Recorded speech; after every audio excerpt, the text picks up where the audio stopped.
Hello. Hello. হ্যাঁ বলো। কি হ্যাঁ বলো? তুমি বলো যে বলতেছো, এই বলোটা বলার জন্য তোমার লজ্জা থাকা দরকার, বুঝছো? কি করছে আবার? কি করছো আবার মানে? তোমার থেকে লজ্জা শরম হায়াত কোনো কিছু নাই? এ ভাই তুমি কি শুধু শুধু ভাই টানি ঝগড়া করি না তো, কি বলো নাহলে রাখো। আমি কোনো টানি টানি ঝগড়া করতেছি না, আমি পজ দিয়ে দিয়ে ঝগড়া করতেছি যে তোমার ভাগ্য ভালো যে আমি তোমার গার্লফ্রেন্ড, বুঝছো? তোমাকে এত সুন্দর করে কথা বলতেছি, এত সুন্দর করে নরম ভাবে শান্ত ভাবে কি আমি কথা করছে এটা বলো বলতেছি। না ভাই, কথাটা দাঁড়াও কেন, কি করছি কি বলো এটা বলো। তুমি আমাকে কি বলছিলা যখন নতুন নতুন রিলেশন করতেছো? তখন তুমি আমাকে কি বলছিলা? কি আমার বাবা যখন বলছে তোমাকে কি বলছিলাম, কি তোমাকে আমি মিথ্যা তারিফ করতে পারি কি যে তুমি সুন্দর, জুতা দিয়ে কিন্তু তুমি হচ্ছে যে মারবো? বান্দর। কুত্তার বাচ্চা, আমি বান্দর না? আমি বান্দর হলে তুই হচ্ছে হনুমান। হনুমান না, হনুমানও তোর থেকে সুন্দর আছে। হনুমান না, আমার তুই হচ্ছে- শিম্পাঞ্জি বলো তাও সমস্যা তুই নাই, আমি হচ্ছে শিম্পাঞ্জি বেড়া। না, তুই হচ্ছে সান্ডা। ওই কপিল্লা সান্ডা একটা হয়েছে যে ওই ইন্টারন্যাশনাল সান্ডা, এটা হচ্ছে তুই। হ্যাঁ। ওইটা না, ওইটার হচ্ছে কতগুলো থাকে না। আর সান্ডার বিচিটা হচ্ছে তুমি। ফালতু কথা বলিস কেন? তোর মুখের মধ্যে মাবন নাই?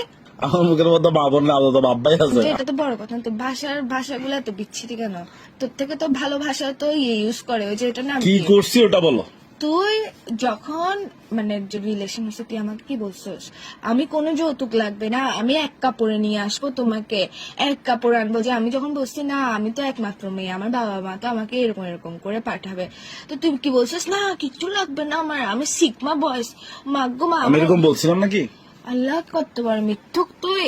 আচ্ছা বলতেও পারি, স্বাভাবিক না, একটা মানুষ মুখে দিয়ে এক কথা, ফোন দিয়ে এক কথা কেমনে বলে? যে তুই তো না, না।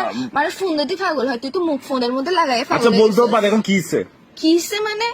এখন হচ্ছে কি, এখন ফ্যামিলি যখন কথা বলতেছে, তো তোর বাসা থেকে কি বলতেছে? তোর বাসা থেকে বলতেছে যে কি দেওয়ার জন্য, 7 পদের জিনিস দেওয়ার জন্য, তোকে বাইক দেওয়ার জন্য। কেন বাইক আরেকটা দিয়ে আবার তেলবুড়ি কক্সবাজার চলে যাওয়ার জন্য ফাজলামো শুরু করছিস তুই? ভাই শোনো, আমারও যদি কিছু দেয়, মানে আমার বাসায় যদি কিছু দেয়, হ্যাঁ 7 পদ ফার্নিচার তো মানে তোমার খাট চেয়ার টেবিল ড্রেসিং টেবিল তোমার ইউজার, আমার কি তো তোমার বাপে তোমারও দিবে? আমি তোর বাসার মধ্যে কয়েক হাজার বার গেছি, তোর বাসার মধ্যে তো যাই, কখনো মনে হয় না যে খাট টেবিল এসে আর এগুলো নাই? সবগুলো ভরা ভরা, আরগুলা কোথার মধ্যে রাখবি? বাথরুমের মধ্যে ঘর সাজাবি আরগুলা দিয়ে জিনিসপত্র? আরে ভাই পুরান গুলো বিক্রি করে ফেলবো। তো বেচতে কেন হচ্ছে? আমি কি বলছিলাম ওইসব জিনিসে থাকতে আমার প্রবলেম? যখন আমরা বলছিলাম যে দিব, তখন কেন আরে বলছিস ভাই যে তুমি এক একদম কাপড়ে ভাই, নিয়ে তুমি আসবো? আসলে ভাই তুমি আসলে বুঝছো, মাথায় তোমার সমস্যা আছে, এগুলো নিয়ে এখন আমাকে প্যারা দেওয়ার কোনো দরকার আছে? আমি এখন কত ইম্পর্টেন্ট কাজে ব্যস্ত আছি। কিসের ইম্পর্টেন্ট কাজে ব্যস্ত আছো তুই? আমি ওই যে পেঁয়াজও খাচ্ছি না বেলা।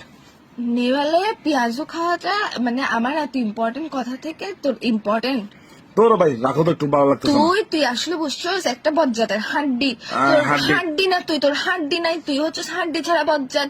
ইয়াদব সান্ডা কোথাকার। তুমি সান্ডার বিচি, তুই সান্ডার তুমি সান্ডার বিচি। তুই সান্ডার হাগু ফালতু ছেলে কোথাকার। কথা বলিস না তুই আমার সাথে, তোর বিয়ের মালে বাপ। রাখো তো একটু ফালতু।